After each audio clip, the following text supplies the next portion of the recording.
सबसे पहले अब तक हेडलाइंस।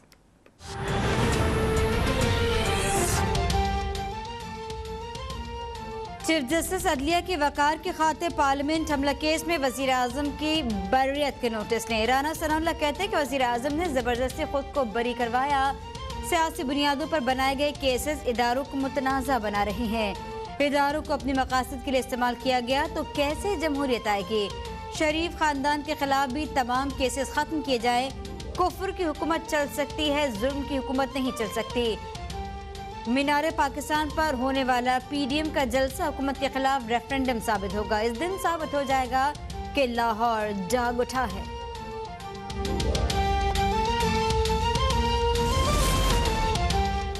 वजीर आजम इमरान खान की पार्लियामेंट वजीर आजम हाउस हमला केस में बरियत का तहरीरी फैसला जारी। फैसले में कहा गया कि मुकदमा फौरी दर्ज न करने की माकूल वजह रिकॉर्ड पर नहीं लाई गई। इमरान खान के खिलाफ मुकदमे में कत्ल, इक़दाम कत्ल, दहशतगर्दी या दीगर जराइम के इर्तिकाब का इल्जाम नहीं है। प्रोसिक्यूशन के मुताबिक केस सियासी बुनियाद पर बनाया गया।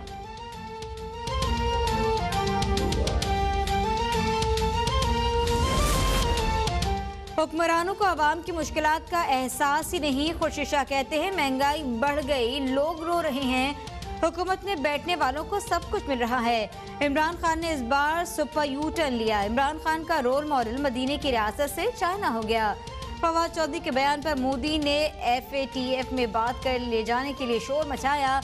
कमर जमान कायरा कहते हैं कि वज़ीर आज़म अपोजिशन की तकसीम के ख्वाब देखना बंद कर दें। पंजाब में तर्जमानों के आकार पछाड़ उनकी बौखलाहट जाहिर करती है। महकमा शुमारियात के ताज़ा आदाद शुमार हुकूमत के मुंह पर तमाचा है।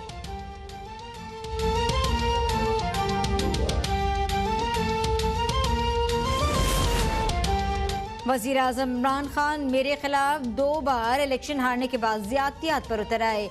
लीगी रहनुमा यासादे कहते हैं कि मैंने जो बयान देना था दे दिया और वजाहत भी कर दी।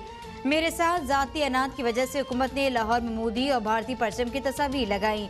कभी गद्दार कभी मोदी का यार कहते हैं, क्या इससे दिल नहीं दुखेगा? वो बात करें जिसमें मुल्की मफाद है, वो ना करें जिससे कोई और बात हो जाए।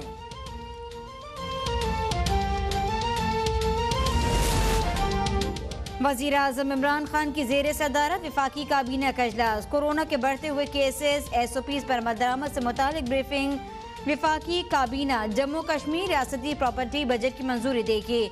पाक अरब रिफाइनरी लिमिटेड के बोर्ड ऑफ डायरेक्टर्स की तश्कील 9 भी एजेंडे का हिस्सा। ज़ायरीन मैनेजमेंट पॉलिसी मंजूरी के लिए पेश होगी।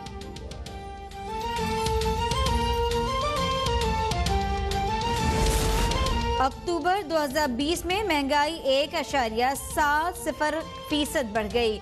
इदारा शुमारियात के मुताबिक अक्टूबर में महंगाई की शरह 8.9% रही। टमाटर 65%, प्याज 39%, चिकन 26% और अंडे 24% महंगे हुए। चीनी 4.5%, गंदम 4% और दालें 2% तक महंगी हो गईं। लाहौर में इम्पोर्टेड चीनी 83.5 रुपए फी किलो फरोख्त करने का नोटिफिकेशन जारी। ठोकर नियाज बेग में पाकिस्तान किसान इत्तेहाद का एहतजाजी मुजाहरा। मुजाहिरीन का गंदम की इमदादी कीमत सिंध की तर्ज पर 2000 रुपए फी मन करने का मुतालबा।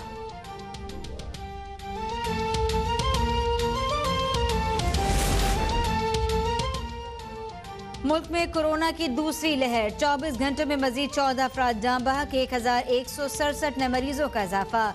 एक्टिव केसेस की तादाद 13,965 तक पहुँच गई।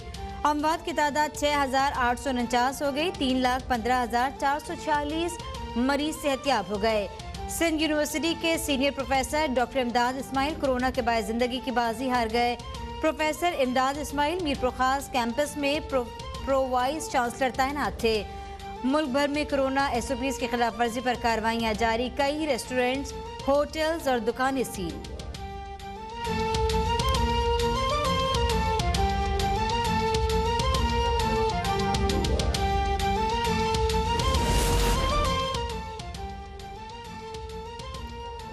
वजीर आला पंजाब की फ्रांस में तौहीन आमिज खाकों की शदीद मजम्मत। कहते हैं आज़ादी इज़हार राय की आड़ में मजमूम हरकतें बर्दाश्त नहीं कर सकते। उन्होंने कहा कि मुसलमानों के जज्बात को मजरूह किया जा रहा है। वज़ीर आला 50 करोड़ रुपए के रहमतुल आलमीन वज़ाइफ का ऐलान। हफ्ता रहमतुल आलमीन सल्लल्लाहु अलैहि वसल्लम मनाने का भी फैसला। मुल्क भर में फ्रांसीसी सदर और तौहीन-आमेज खाकों के खिलाफ एहतजाजी मुजाहरे जारी। Punjab university model girls school के तालिबात का एहतजाजी रैली। फ्रांसीसी सदर के खिलाफ नारेबाजी। फैसलाबाद के लाइट अस्पताल में भी फ्रांसीसी सदर के खिलाफ ग्रैंड हेल्थ अलायंस की रैली। डॉक्टर्स, नर्सेज और पैरामेडिकल स्टाफ का हमला शरीक।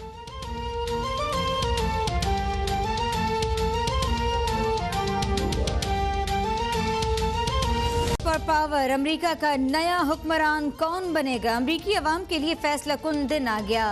सदारती इंतखाबात के लिए पोलिंग आज होगी। हुक्मरानी की जंग में रिपब्लिकन ट्रंप और डेमोक्रेट जो बाइडेन में घमसान करन। प्री इलेक्शन वोटिंग में रिकॉर्ड 10 करोड़ के करीब वोट कास्ट हुए। इलेक्शन के बाद वॉशिंगटन में मुजाहरों का खदशा। सिक्योरिटी सेल, शॉपिंग सेंटर्स और दुकानों के सामने लकड़ी की दीवारें नस्ब। पाकिस्तान स्टॉक एक्सचेंज में तेजी। इंडेक्स 947 पॉइंट्स इजाफे से 40,000 की हद अबूर कर गया। इंडेक्स 40,056 पर ट्रेड कर रहा है।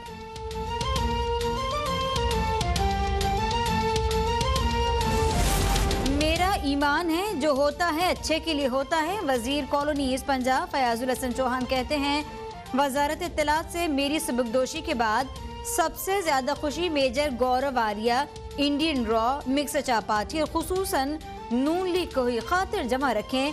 मुल्क दुश्मन टोले की करप्शन और लूटमार बेनकाब करता रहूंगा। वजीर आज़म इमरान खान का सिपाही हूँ, हर जिम्मेदारी भरपूर तरीके से निभाऊंगा।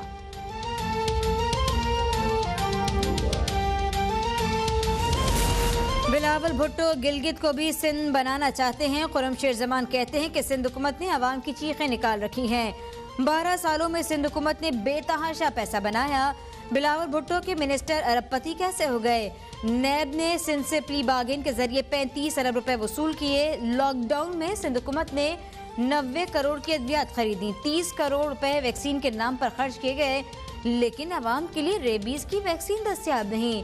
बिलावल क्या सिंध के अस्पतालों में 5 स्टार सहूलियात दे रहे हैं?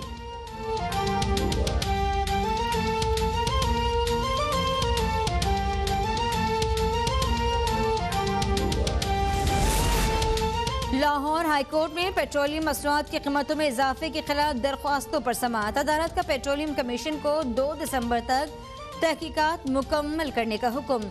चीफ जस्टिस लाहौर हाईकोर्ट ने रिमार्क दिए कि आइंदा समाअत पर अगर तहकीकात मुकम्मल न की गई तो अदालत खुद यहाँ तहकीकात करवाएगी। ये ऐसा केस है जिससे आपकी हुकूमत हिल जाएगी।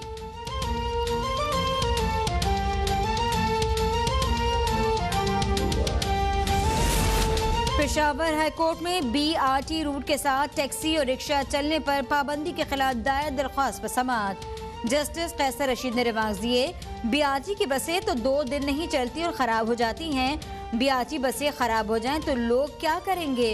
अरबों रुपए की बसें क्यों खुले आसमान तले खड़ी हैं? ये बसें आपको तोहफे में मिली हैं या टैक्स के पैसों से खरीदी गई? अदालत ने केस की समाअत कल तक मुलतवी करते हुए DG PDA और CEO ट्रांस पेशावर को तलब कर लिया।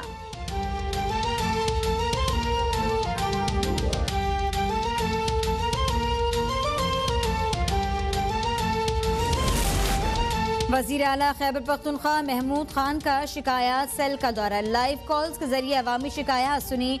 कोहाट के शहरी की शिकायत पर KD पुलिस स्टेशन का अमला मुअत्तल। वजीर आला की इंक्वायरी का भी हुक्म। मोहम्मद से ताल्लुक रखने वाले शहरी की शिकायत पर जमीन का मुआवजा फौरी अदा करने की हिदायत। महमूद खान कहते हैं, हर महीने शिकायत सेल का दौरा करके अवामी शिकायत सुनूंगा।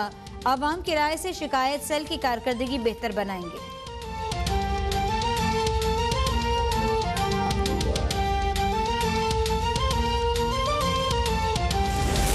वजीर आला पंजाब का फिरदौस मार्केट अंडरपास मंसूबे का रात गए बगैर प्रोटोकॉल दौरा। मंसूबे की तकमील में ताखीर पर बरहम।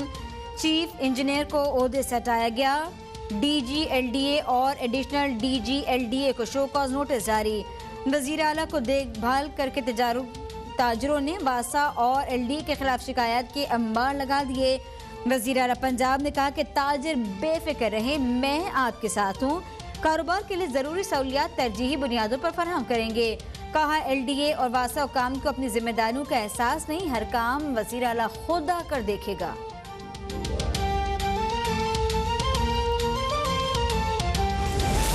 हैदराबाद में मौसम सरमा के आगाज के साथ ही सुई गैस की गैर एलानिया बंदिश और प्रेशर में गैर मामूली कमी। खवातीन के लिए घर में खाना बनाना इम्तिहान बन गया। बच्चे बड़े बगैर नाश्ता दफातर और स्कूल जाने पर मजबूर।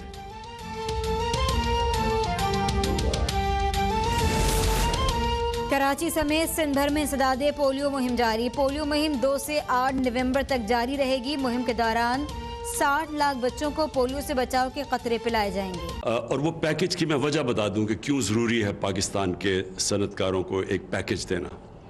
हमारी बदकिस्मती से हमारी जो बिजली पाकिस्तान में हम सनत को देते हैं वो 25% महंगी है वो बिजली जो कि हिंदुस्तान में अपने सनतकारों को वो देते हैं और बांग्लादेश में, जिनके साथ हमारी मुकाबला एक्सपोर्ट्स के अंदर। तो और ये क्यों ये बिजली 25% क्यों महंगी है? क्योंकि बदकिस्मती से जो कॉन्ट्रैक्ट साइन किए गए बिजली बनाने के लिए वो हमारे कॉन्ट्रैक्ट्स महंगे साइन किए गए और उसकी वजह से हमारे मुल्क में बहुत मसले मसाइल आए। और सबसे बड़ा मसला ये है कि हमारी इंडस्ट्री मुकाबला नहीं कर सकती उन इंडस्ट्रीज़ का जो कि 25% कम बिजली पे चल रही हैं। और आपने देखा होगा कि 2013 से 2018 में हमारी जो एक्सपोर्ट्स थी वो बजाय आगे बढ़ने के वो नीचे आनी शुरू हो गई थी और हमारी 25 अरब से तकरीबन 20 अरब डॉलर पे एक्सपोर्ट्स पहुंच गई थी। तो हमने आते साथ ही कोशिश की एक्सपोर्ट्स बढ़ाने की। एक्सपोर्ट्स बढ़ाने की क्यों कोशिश की? क्योंकि मुल्क की दौलत तो बनती तब है जब उसकी ग्रोथ रेट एक्सपोर्ट्स के ऊपर बेस हो। तो जितनी जितनी एक्सपोर्ट्स बढ़ेंगी मुल्क में ज़्यादा पैसे आएंगे और मुल्क की दौलत ज़्यादा बढ़ेगी, रुपया मजबूत होगा। तो हमने एक्सपोर्टर्स को पूरी तरह इंसेंटिव्स दिए और मुझे बड़ी खुशी है कि ये कोविड के बाद पाकिस्तान बर्रे सगीर में वो मुल्क है जो सबसे तेज़ी से निकला है, उसकी एक्सपोर्ट सबसे तेज़ी से बढ़ी है। और वैसे भी पाकिस्तान सबसे तेज़ी से जो कोविड का सारी दुनिया में अजाब आया हुआ है, पाकिस्तान उसमें से सबसे बेहतर निकला है और ये दुनिया ने एक्नॉलेज किया। तो आज जो मैं पैकेज अनाउंस करना चाहता हूँ, मुझे खुशी ये है कि इससे और इंशाअल्लाह हमारी एक्सपोर्ट्स भी बढ़ेंगी और जो हमारी डोमेस्टिक इंडस्ट्री है, हमारी जो डोमेस्टिक सनत है, वो भी आगे बढ़ेगी। मैं अपनी टीम्स को सबको यहाँ बैठाया हुआ है, ये थोड़ी आप अपने अपने एरियाज़ में बात करेंगे, लेकिन मैं जो आपके सामने पैकेज रखना चाहता हूँ वो ये है कि हमने फैसला किया है कि 1 नवंबर से संडे से, पिछले संडे से जो छोटा सनत है, जो छोटी सनत है, जो स्मॉल और मीडियम इंडस्ट्री है, उसके लिए जो इजाफी बिजली, यानी वो जो पिछली नवंबर को जो उनका बिजली का बिल आता था, उस बिल से जो भी इजाफी बिजली वो इस्तेमाल करेंगे उसको हम अगली 30 जून तक 50% कम रेट पे बिजली देंगे। तो जो भी इजाफी बिजली वो इस्तेमाल करेंगे, उनके जो पुराने बिल, जो नवंबर का बिल है, उससे जो ज़्यादा इस्तेमाल करेंगे 50% कम रेट पे। मसलन अगर 16 रुपए यूनिट पे बिजली वो ख़रीद रहे थे तो वो 8 रुपए पे अब इजाफी बिजली उनको चार्ज किया जाएगा। और ये फिर 30 जून तक ये स्मॉल और मीडियम इंडस्ट्री की है और उसके बाद फिर हम रिव्यू करेंगे। लेकिन सारी इंडस्ट्री अगले 3 साल के लिए 25% कम रेट पे हम उनको इजाफी बिजली देंगे।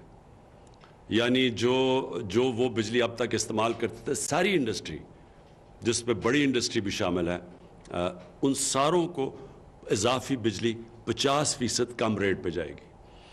और अब ये जो ऑफ पीक आवर के ऊपर बिजली सस्ती दी जाती थी, अब सारा वक्त कोई ऑफ पीक आवर नहीं होगा। सारा वक्त आप ये समझें कि सारा ऑफ पीक होगा, यानी सारा को ऑफ पीक आवर समझा जाएगा। ये अभी आपको हमाद अज़हर पूरी तरह एक्सप्लेन करेंगे।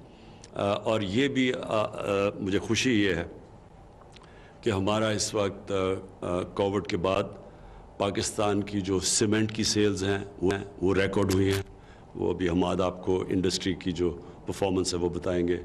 हमारे मोटरसाइकिलों की बड़ी ज़बरदस्त सेल हुई है, गाड़ियों की सेल बढ़ गई है और हमारी जो कंस्ट्रक्शन इंडस्ट्री है वो बड़ी तेज़ी से आगे बढ़ रही है।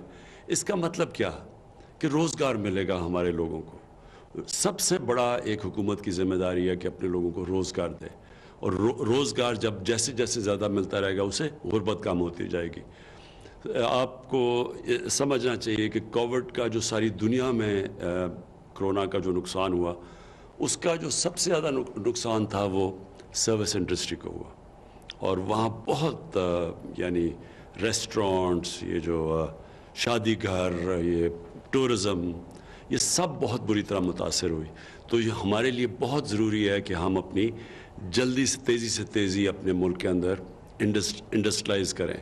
और इंडस्ट्रियलाइजेशन का जो असल मकसद है ये कि मुल्क में दौलत बढ़ेगी, और जैसे जैसे हमारी दौलत बढ़ेगी हम अपने कर्ज़ों की किस्तें वापस कर सकेंगे, क्योंकि हमारे ऊपर ये कर्ज़ों का बोझ पड़ा हुआ है।